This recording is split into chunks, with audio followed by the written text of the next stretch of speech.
కాలం వేగంగా మారిపోతుంది, టెక్నాలజీ అంతే వేగంగా మారిపోతుంది. ఒకప్పుడు వేలిముద్ర గాళ్ళు అనేవాళ్ళం, ఇప్పుడు అదే వేలిముద్రను మనము వేస్తున్నాం.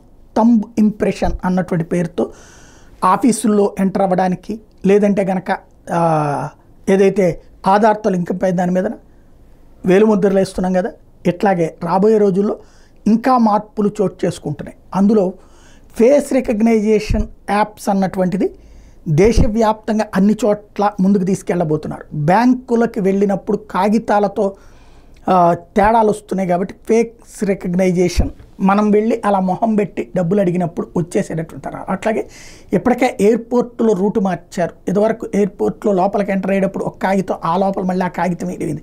ఇప్పుడు ఫేస్ని ఫోటో తీస్తున్నారు. అక్కడ ఫేసు అంటే ఆ కెమెరా ముందు ఉంటాం, రెండో చోటుకి వెళ్ళినప్పుడు ఆటోమేటిక్గా అన్నట్టుంది. ఇది క్రమంగా ముందు ఎయిర్పోర్టుల్లో అమలు చేయడానికి కేంద్ర ప్రభుత్వం సిద్ధమైంది. రాబోయేటటువంటి రోజుల్లో అన్ని ఇప్పటికే మన వీటికి కూడా అటెండెన్స్కి కూడా ఫేస్ రికగ్నైజేషన్ యాప్స్ పెట్టుకొచ్చారు కదా పారిశుద్ధ్య కార్మికులకి. అది భవిష్యత్తులో ఇంకా చాలా మార్పులు వస్తాయి.